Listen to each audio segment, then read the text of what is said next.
আমার এটা নেই, আমার ওটা নেই, আমার যা আছে কখনো আমরা তাতে সন্তুষ্ট হতে পারি না। সবসময় ভাবি আমার চেয়ে ও কেন ভালো? আমার চেয়ে ও কেন ভালো আছে? আমারই কেন এত অভাব? আমারই কেন সবসময় কষ্টের জীবন?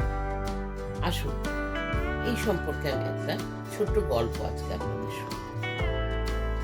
একবার একজন গুরুদেব বসেছিলেন।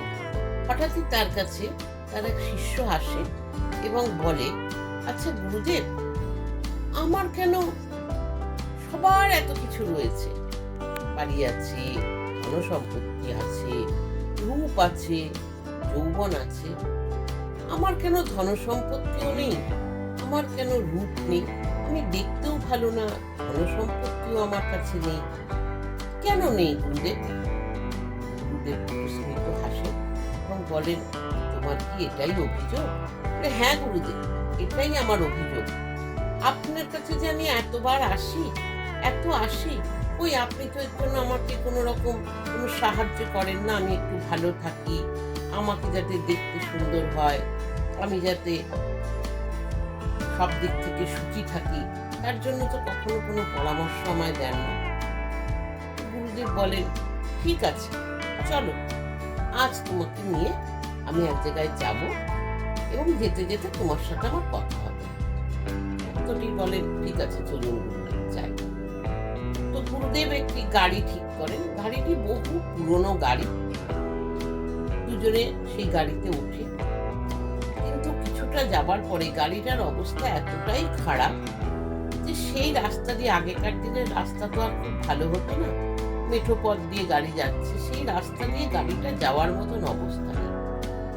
শিষ্য খানিকক্ষণ পরে বলে, গুরুদেব, এই রাস্তা দিয়ে যাওয়া বড় কষ্টকর, এত ভাঙা গাড়িতে করে যেতে পারছি না গুরুদেব, তার চেয়ে চলুন আমরা পায়ে হেঁটে যাই।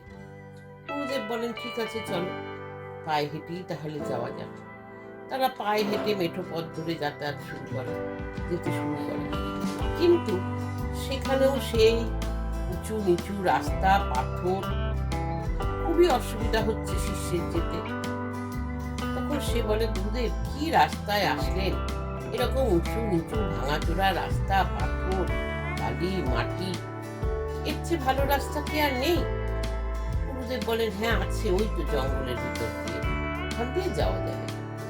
ওনারা, ছেলেটি বলে, আর যাই হোক গুরুদেব, অন্তত ছাওয়ায় ছাওয়ায় যেতে পারবো, আর এই গরমের মধ্যে দিয়ে রোদে এইরকম রাস্তা দিয়ে হেঁটে তো যেতে হবে না, জঙ্গলের রাস্তা এত ভাঙাচোরাও হয় না, চলুন আমরা জঙ্গলের রাস্তা দিয়ে যাই, ওখান দিয়ে গেলেই সুবিধা হবে। তারা যেতে থাকে। খানিকটা যাওয়ার পর দেখা যায় যে জঙ্গল ঘন হচ্ছে, চারিদিকে গাছপালা ঘন হচ্ছে, অন্ধকার রাস্তা, কিছু দেখা যাচ্ছে না, পোকা মাকড় চারিদিকে। হঠাৎই খানিকটা যাওয়ার পর শিষ্য দাঁড়িয়ে পড়ে। গুরুদেব বলেন, কি হলো, তুমি দাঁড়িয়ে পড়লে? সে সামনের দিকে ইঙ্গিত করে বলে, গুরুদেব দেখুন, এই জঙ্গল, ঘন জঙ্গলের মধ্যে ওই দেখুন একটি বিষধর সাপ, আমি আর যেতে পারছি না, এই রাস্তা দিয়ে আমি যেতে পারবো না। তখন গুরুদেব বলেন, তোমাকে আমি গাড়িতে নিলাম, তুমি তাও বললে যেতে পারবে না, ভালো রাস্তা দিয়ে নিতে গেলাম, তুমি বললে ওই রাস্তা দিয়ে তুমি যেতে পারবে না, কিন্তু বাবা আর তো কোনো রাস্তা নেই, এই জঙ্গলের মধ্যে দিয়েই যেতে হবে, তুমি কিছু করো না, ও সরীসৃপ, ও তোমায় কিছু করবে না, তুমি ওকে আঘাত না করলে সেও তোমায় আঘাত করবে না। তো গুরুদেব তার পাশ কাটিয়ে সেই শিষ্যকে নিয়ে যায় এবং গ্রামের শেষ প্রান্তে একটি কুটিরে তারা যায়। সেই কুটিরে সেদিন গুরুদেবের নিমন্ত্রণ ছিল। সেখানে যাবার পরে দেখা যায় যে তারা অত্যন্ত গরিব। তারা গুরুদেবের আহারের জন্য মাত্র রুটি আর একটা সবজি বানিয়েছে। তাই দেখে শিষ্যকে অত্যন্ত ক্ষিপ্ত হয়ে যায়। গুরুদেব, এত কষ্ট করে আসার পরে এই রুটি আর সবজি খেতে এলাম, এ আমি খেতে পারবো, তাও একটা মাত্র সবজি, এ আমার পক্ষে সম্ভব। গুরুদেব বলেন, দেখো আমি তো স্বল্পাহারী, আমার এতেই চলবে, তুমি বরং এক কাজ করো, এই দূরে একটু গ্রাম আছে, তুমি বরং সেখানে যাও, গিয়ে দেখো তুমি কোথাও কোনো খাবার পাও কিনা, তোমার পছন্দ মতন খাবার পেলে তুমি খেয়ে নাও, আমি খাবার শেষ করে আসছি, এই খাবার গ্রহণ করে আমি আসছি, আর তার সাথে সাথে তুমি সবাইকে জিজ্ঞেস করো তো রাস্তায় যাদের সঙ্গে তোমার দেখা হবে তারা সবাই তাদের রূপ নিয়ে খুশি কিনা। শিষ্য বলে আচ্ছা গুরুদেব, আমি তাই করব, এবং যায়। কারণ তখন কিন্তু সে ব্যর্থ হয়, কারণ তো বেলা গড়িয়ে গেছে, প্রায় সব বাড়িতেই খাওয়া দাওয়া হয়ে গেছে, কোথায় কোনো খাবার পায় না, যেখানে পায় সেটাও খুবই অল্প। খিদে সে ক্লান্ত হয়ে যায়, কোনো খান থেকেও সে খাবার জোগাড় করতে পারে না। এবার সে ফেরার পথ ধরে, রাস্তায় একটি লোকের সঙ্গে দেখা হয়। তখন তার মনে পড়ে গুরুদেব তো তাকে বলেছিল যে কেউ তার সৌন্দর্য নিয়ে খুশি কিনা সেটা জানতে। তখন সে সেই লোকটিকে জিজ্ঞেস করে, আচ্ছা ভাই, তুমি তোমার সৌন্দর্য নিয়ে খুশি? সে বলে, না, আমি আমার রূপ নিয়ে মোটেই খুশি নই। আবার কিছুটা যায়, আবারও একজনকে জিজ্ঞেস করে, সেও একই উত্তর দেয়।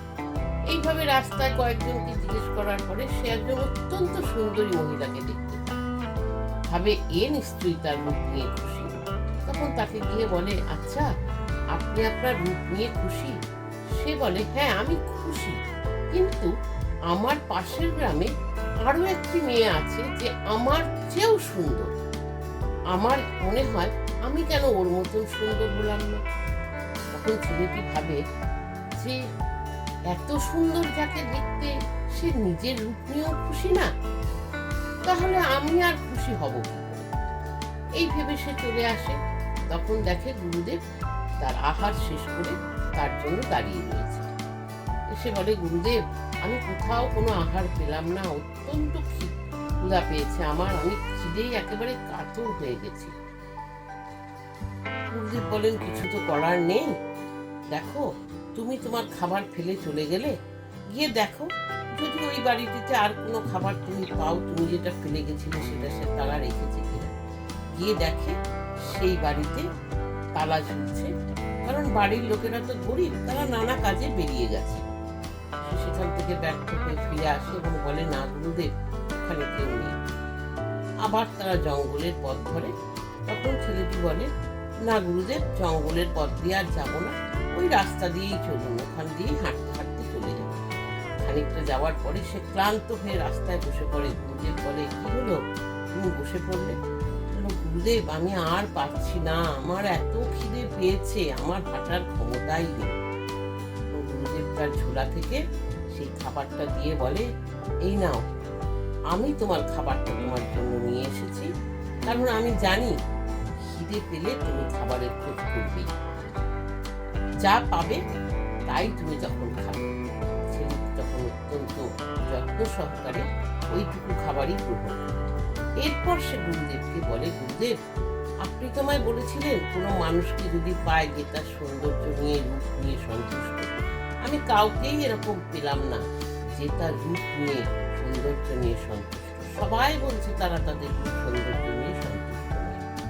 তখন গুরুদেব স্মিত হেসে বলেন, দেখেছো তো, শুধু তুমিই নও, পৃথিবীর কোনো মানুষই সে যা পায় তা নিয়ে সন্তুষ্ট থাকে না। তাই যেটুকু পেয়েছো সেটুকুতেই সন্তুষ্ট থাকো, সেটা আহার হোক, ধনসম্পত্তি হোক, বা তোমার রূপ যৌবন হোক। সেটুকুই মনে করো তোমার ভাগে এটুকুই ছিল, তোমাকে এটুকু নিয়েই সন্তুষ্ট থাকতে হবে। যদি পরিমিত জিনিস নিয়ে সন্তুষ্ট থাকতে পারো, তাহলে দেখবে জীবনে কখনো কোনো অতৃপ্তি আসবে না, জীবনটা সুন্দর হয়ে গড়ে উঠবে। এটুকু মনে রেখো, ঈশ্বর তোমাকে যা দিয়েছে সেটাই তোমার কাছে অনেক, কারণ তোমার চেয়ে কষ্টে আরো অনেক মানুষ রয়েছে।